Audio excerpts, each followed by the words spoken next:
Vamos lá, alunos, continuando a nossa aula sobre o renascimento urbano e comercial. No outro bloco, né, nós estávamos falando a respeito do fim do feudalismo. Eu falei para vocês, as cruzadas religiosas, o restabelecimento ou estabelecimento de novas rotas, o aumento da produção agrícola devido ao aparecimento de novas técnicas, o aumento populacional.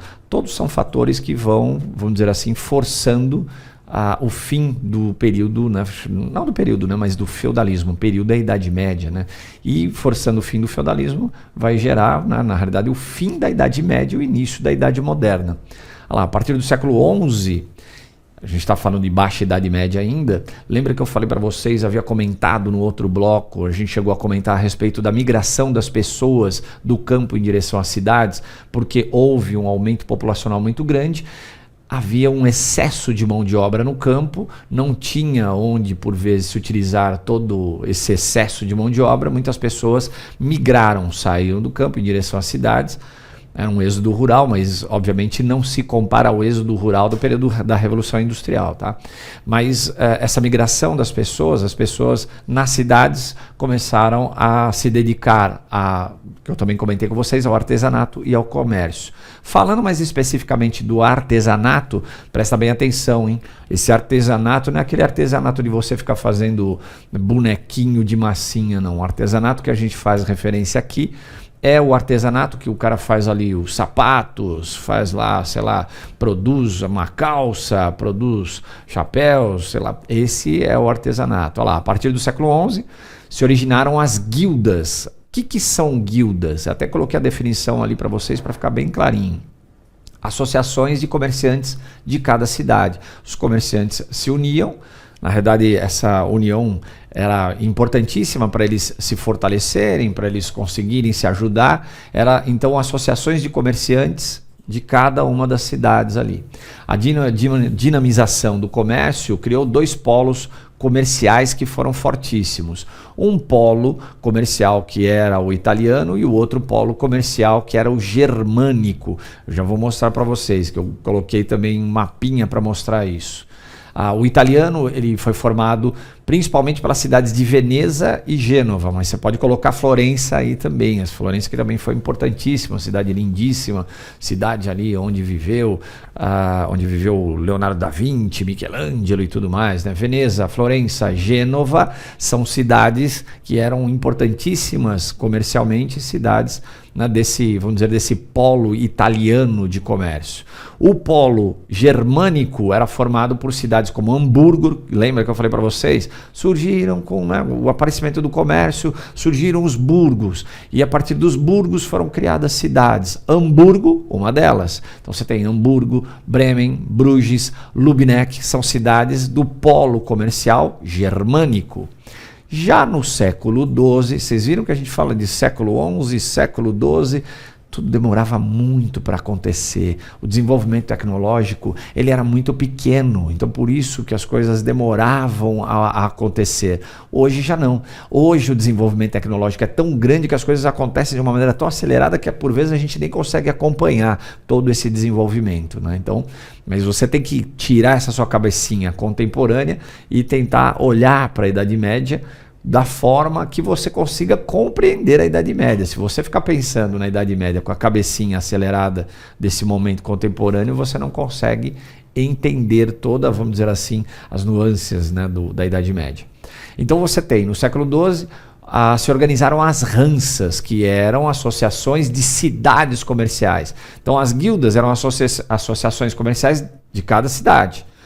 E as cidades depois elas vão formar as Hanzas. Então a união das cidades vão formar as Hanzas, que na realidade eram associações de cidades comerciais. Liga Hanseática, essa é a mais famosa de todas. Ela foi uma associação que reuniu mais de 90 cidades, uma associação comercial que reuniu mais de 90 cidades. E essa associação comercial, a Liga Hanseática, ou Hanseática, ela controlou o Mar Báltico e o Mar do Norte, mas daqui, obviamente, como o nome já diz, fica ao norte vamos dizer ali, da Europa. Se você olhar aqui nesse mapinha que eu coloquei desenhei para vocês, ele mostra a liga hanseática, ele mostra uma outra liga, a genovesa, a veneziana, a catalã e de Florença. Vocês viram que Florença, como dizer, a de Champagne, né? A de Florença, vocês viram que não aparece, porque dentro desse processo de comercialização, Florença era uma cidade importantíssima, até por causa de toda a questão artística e tudo mais, mas não era uma cidade que tinha um desenvolvimento como, por exemplo, Gênova e Veneza. Se vocês olharem, né? Vou até tentar circular para vocês aqui, ó, se vocês olharem, ó, Veneza, onde ela está.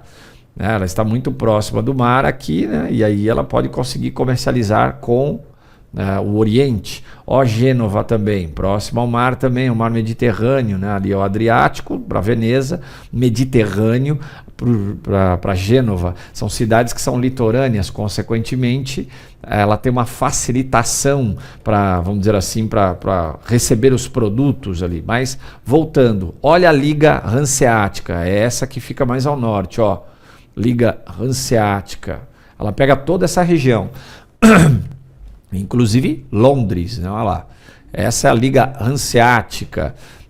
Você tem outras ligas que esse mapinha também mostra, e mostra também não só as ligas, mas mostra também, vamos dizer assim, as rotas comerciais, né?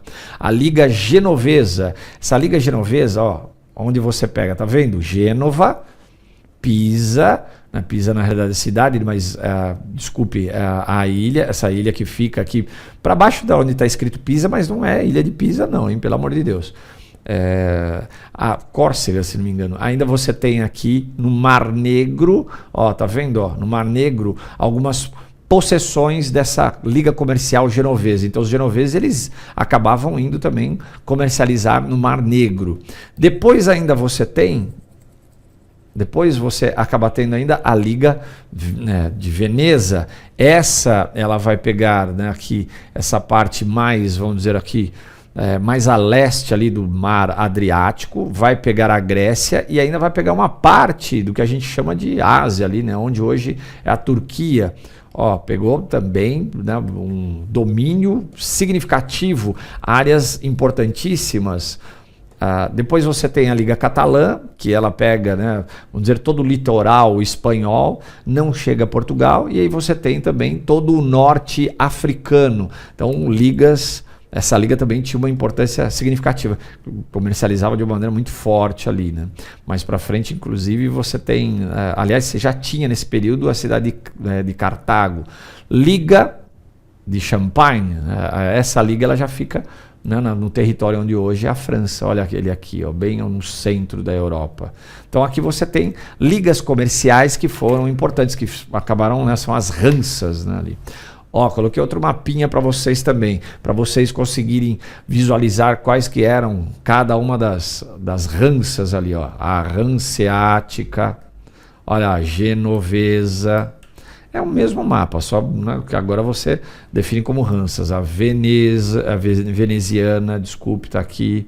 Tá vendo? Olha lá, até a de Champagne em amarelo, a da Catalunha, né, a catalã, que pega aqui, ó, isso tudo já havia mostrado para vocês. Então esses mapinhas são legais, fazer essa visualização desses mapas para poder, vamos dizer ali, fixar melhor. A mais famosa e a maior liga hanseática, a maior Hansa que tinha era a Hanseática, essa que fica aqui mais, ó, ao norte, essa que está em laranja.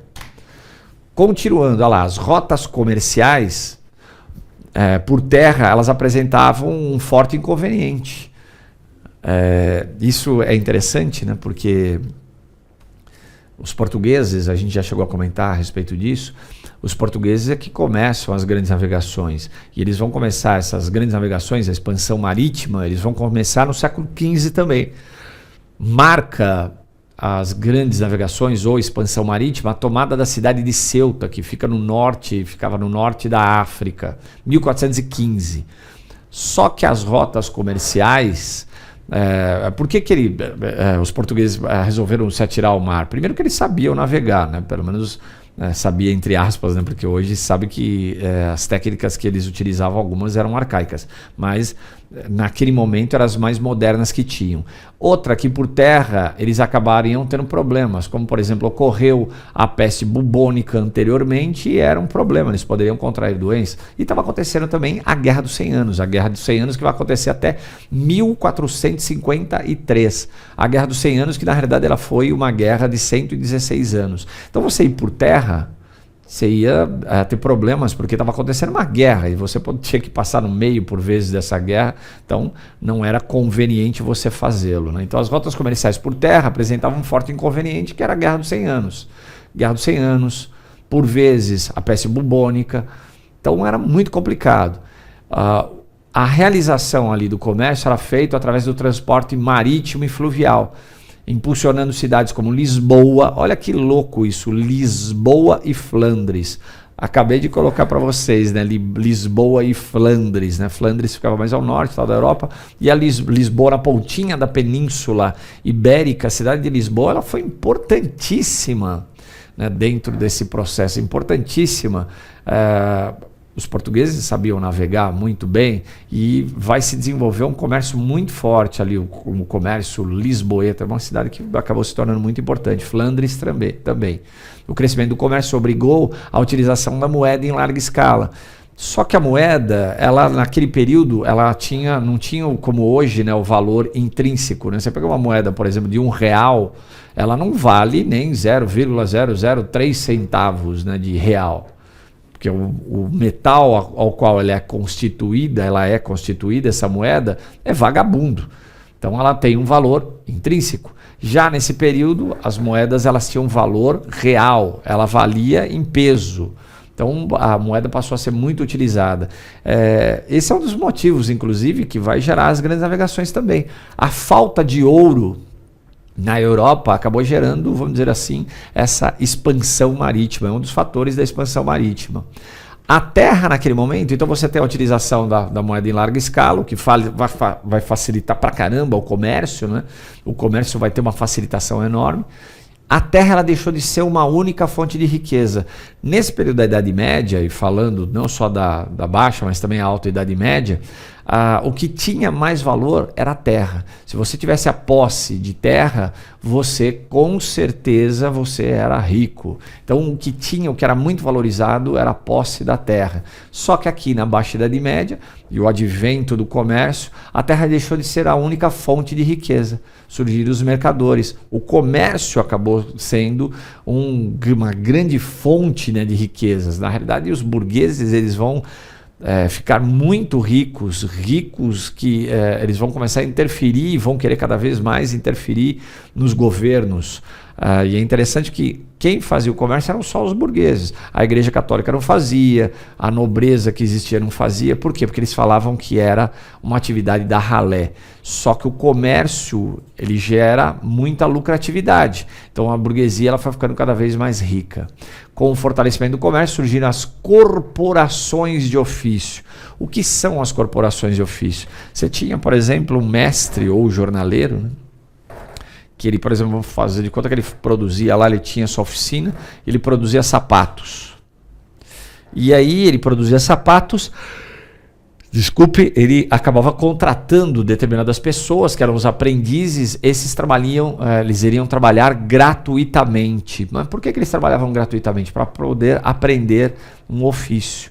E aí eles iam trabalhar ali até eles conseguirem chegar a um determinado grau de aprendizado. Depois, mais para frente, se ele tivesse aprendido todos os processos e quisesse montar uma oficina para ele poderia montar. Mas para ele conseguir montar, ele teria que ter a autorização de todos os mestres que faziam parte dessa corporação de ofício. Então, por exemplo, você é de outra cidade, você chega nessa cidade aqui, você quer montar, vamos dizer ali, uma espécie de uma oficina de sapatos, uma sapataria, você não poderia montar não. Por quê? A corporação de ofícios não deixava. Eles se reuniam e impediam o aumento da concorrência. Então, as corporações de ofício, elas acabaram fortalecendo o comércio, porque eles se ajudavam também. Quando morria, por exemplo, um determinado mestre de uma determinada oficina, os outros ajudavam, né? Acabavam porque ele tinha que contribuir também com essas corporações de ofício. Então os outros mestres das outras oficinas colaboravam, não deixavam, não iria deixar a sua família, vamos dizer, órfã totalmente. Órfã, né? Totalmente. No próximo bloco a gente comenta um pouquinho mais sobre essa questão do desenvolvimento, fortalecimento do comércio. Até o próximo bloco.